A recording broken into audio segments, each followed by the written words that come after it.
Hello, Taja, how? Oh, Chinese man ang person. By the way, I'm Eiziel together with my pair. I'm Bryle. Today, we will be answering 3 questions related to the movie we watched entitled Big World. But before that, let me summarize what this movie all about.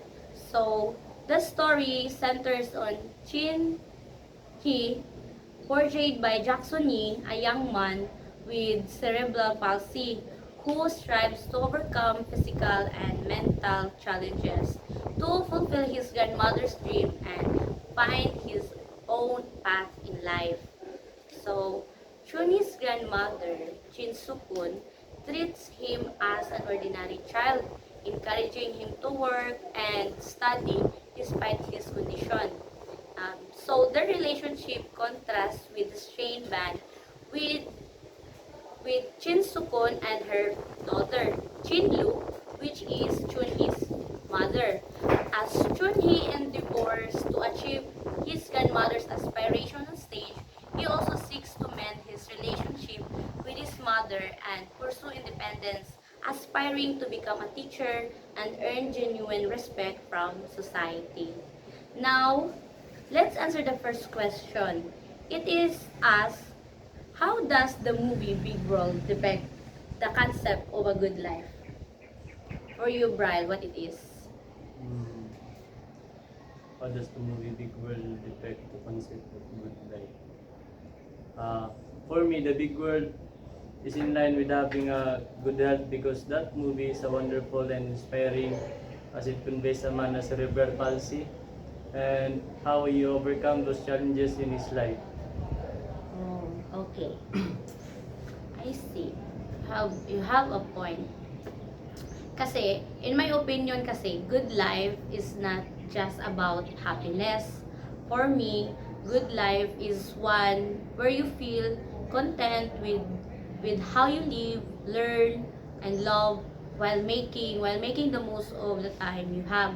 So, from my perspective, on a good life, being connected to good health is a strong interpretation, especially in the context of the protagonist that he is overcoming challenges related to cerebral palsy. We could further emphasize how the movie not only highlights physical well-being but also personal resilience, self-determination, and emotional fulfillment as key components of a good life. Yeah, right. Now for the second question, it asks which which philosopher's perspective on the good life is reflection in the movie. So the philosopher for me is Aristotle because according to him, a good life is intrinsically tied up with achieving a state of well-being that is influenced by relationships, actions, and the interactions with the world around us. It does when Yuchun is with his mom, he's being controlled, which makes feel him isolated to the point that he can make his own decision and choices in life. But when he is with her grandma and start interacting with people, he begins to try new things. He learn how to play a drum, work in a cafe. He gets accepted to work as a teacher at Norman University. So that's what I think Aristotle perspective that reflected in the movie.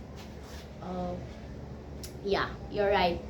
So your choice of Aristotle is well supported, especially with your discussion of relationship and self-growth. So the contrast between Liu Chun, his Liu Chun's restrictive life with his mother and his more liberated experience with his grandmother is a great example of how well-being can be influenced by external circumstances. So, you might also highlight how Aristotle's concept of eudaimonia or the flourishing learning and flourishing is reflected in Liu Chun's journey. His growth learning and ability to contribute to society as a teacher aligned well with Aristotle's idea of a meaningful life. And for the last question, for you, what does a good life mean to you? For me, having a good life is in line with the pursuit of happiness, because that is what actually I am reflecting every single day, inspired by the ikigai that talks about the happiness that is like waking up every morning, being passionate about the things that you love. It is aligned with Socrates' view, which talks about an unexplained life is not worth living. So that would be my own definition of a good life. Oh, okay. So, for me, as just what I said earlier, for me, good life is not just about happiness. For me, good life is one where you feel content with how you live, learn, love, while making the most of the time you have. So, your connection between the pursuit of happiness and ikigai, which a sense of purpose, is insightful. Linking this to Socrates' belief that unexamined life is not worth living strengthens your argument by showing that a self-reflection and passion are essential to living well. You might also elaborate on how self-awareness and continuing learning contribute to a in fulfilling life, making your answers even more compelling. Yes. So, guys, that's how our podcast ends. Bye-bye.